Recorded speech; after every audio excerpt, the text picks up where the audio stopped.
রাসূলুল্লাহ বলেছেন খামসুম মিনাল ইবাদাত, পাঁচটা জিনিস ইবাদত ছাড়াই সওয়াব, কোনো কারণ ছাড়াই সওয়াব। পাঁচটা জিনিসের খামসুম মিনাল ইবাদাত।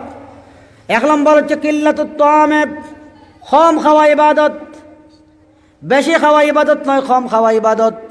আপনি যদি আপনার পরিমাণের চাইতে একটু কম খান তাহলে আপনি ইবাদত করলেন। সুবহানাল্লাহ। না আমরা গিরো কুল্লা বইতাম, আমরা তো গিরো কুল্লা আর বহুত মানুষ আছে গিরো কুল্লা বই বাদে গিরো দিব। আগে খাইলাই, আগে ফাঁস ফুরাইয়া বস্তা ফুরা বরিলাই। বহুত মানুষের ফেট কতখান বলে, কিছু মানুষের ফেট চাই রাখবো আর কিছু মানুষের ফেট হইল গোলাটা কিনা পাওয়া পর্যন্ত। পাঁচটা জিনিস হইল ইবাদত। এক নম্বর হচ্ছে কিল্লাতুত তাআমে, কম খাওয়া ইবাদত। ভালো করে বুঝবেন, এই হাদিসটাও যদি আমল করা যায় বহুত কাম আছে। আপনি প্রত্যেক দিনও তো ভাত খাইলা 3 বেলা, একটু কম যদি খাই দিলে ইবাদত করলা। কিল্লাতুত তাআমে, পাঁচটা জিনিস ইবাদত। খামসুম মিনাল ইবাদা, পাঁচটা জিনিস ইবাদত। এক নম্বর কিল্লাতুত তাআমে, কম খাওয়া ইবাদত। দুই নম্বর হচ্ছে ওয়াল কুউদু ফিল মসজিদে, মসজিদে বসা ইবাদত। কোনো কাজ কাম নাই, শুধুমাত্র মসজিদে বসে আছেন ইবাদত। ওযুর সহিত যদি আপনি মসজিদে বসে থাকেন তাহলে ইবাদত আছে। সুবহানাল্লাহ।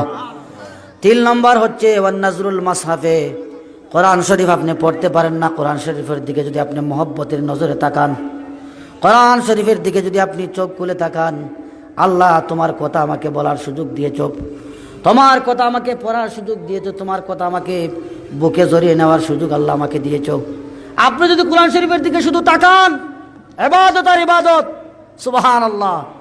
4 নম্বর হচ্ছে ওয়ান নাজরু ইলাল কাবাতে ইবাদত, কাবা শরীফের দিকে শুধু যদি আপনি তাকান তাহলে ইবাদত হবে, কাবার দিকে তাকালে ইবাদত। 5 নম্বর হচ্ছে ওয়ান নাজরুল ওয়াজহিল আলিমে ইবাদাতুন, আলেম সাহেবের চেহারার দিকে তাকানো ইবাদত হোক। সুবহানাল্লাহ। আটু জুড়ে হই না সুবহানাল্লাহ। কয়টা ইবাদত হইলাম? 5টা। কম খাওয়া ইবাদত। 2 নম্বর হচ্ছে মসজিদে বিনা কারণে শুধু বসে থাকা, আল্লাহর ডরে ইবাদত। 3 নম্বর হচ্ছে কোরআন শরীফের দিকে তাকানো ইবাদত। 4 নম্বর হচ্ছে কাবার দিকে তাকানো ইবাদত।